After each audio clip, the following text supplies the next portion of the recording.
Physical changes. So changes are basically categorized into two categories. One is physical changes and the other one is chemical changes.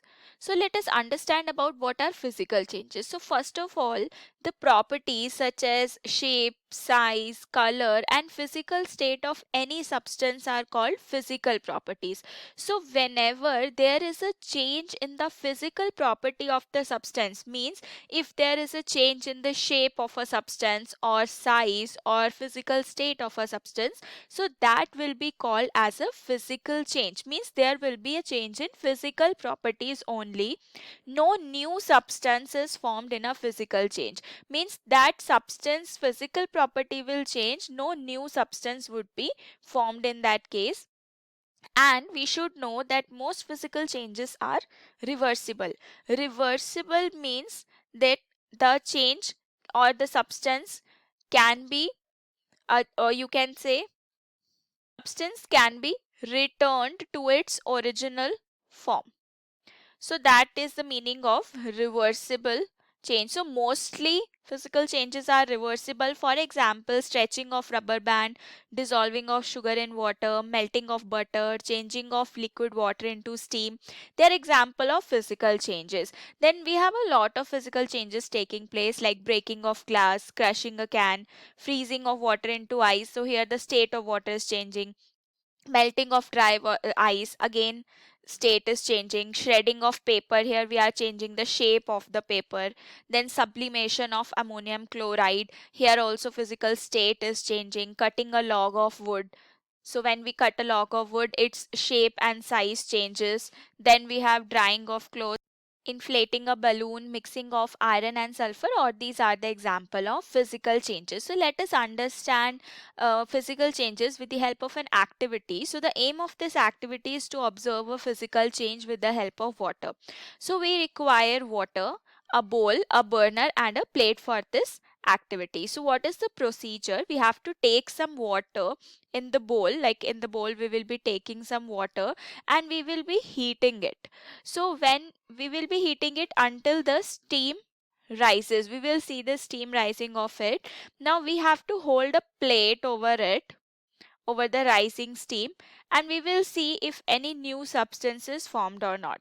So we will be observing that water gets first changed to vapor, means the steam. So steam is the gaseous form of water, and when we put a plate over it, we will see some tiny water droplets, means that water or that steam is again changing back to liquid. So that is an example of a physical change. So from here we can conclude that there are changes in the state of water. First it is changing from liquid to gas, and then it is changing back from gas to liquid. So boiling and condensing of water are physical changes. Now let us talk about uses of physical changes. So when seawater evaporates, so we get salt from it. Freezing carbon dioxide gas, we freeze it to obtain dry ice, which is used for keeping ice cream frozen. Then to prepare a mixture of metals which has improved property than single metal, like gold is mixed with silver, can be used to make jewelry, but pure gold cannot be used as it is soft. So again, these are the example of physical changes that are useful for us. So what are the different processes involved in physical changes? Dissolving.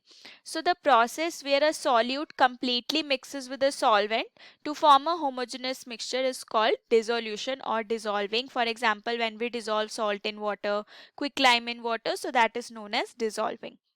Melting, we know the process of changing a solid into liquid at a particular temperature is called melting, and the temperature at which solid starts to melt is called melting point. So we know the melting point of ice is 0 degree Celsius. Similarly, boiling means the process of changing a liquid into gas at a particular temperature. Again, the temperature at which liquid starts boiling is called boiling point. For example, the boiling point of water is 100 degree Celsius. So each liquid will be having different boiling point. Then evaporation is the process of changing a liquid into gas at any temperature below its boiling point. Like sugar gets back from sugar solution due to evaporation. Then condensation is the opposite of evaporation. The process of changing gas into liquid on cooling is called condensation. Like we put the plate in the activity, right? So there the gas was again changing into liquid. So that was the process of condensation. So the temperature at which gas condenses is called the condensation point. So these are the different types of physical changes that takes place around us.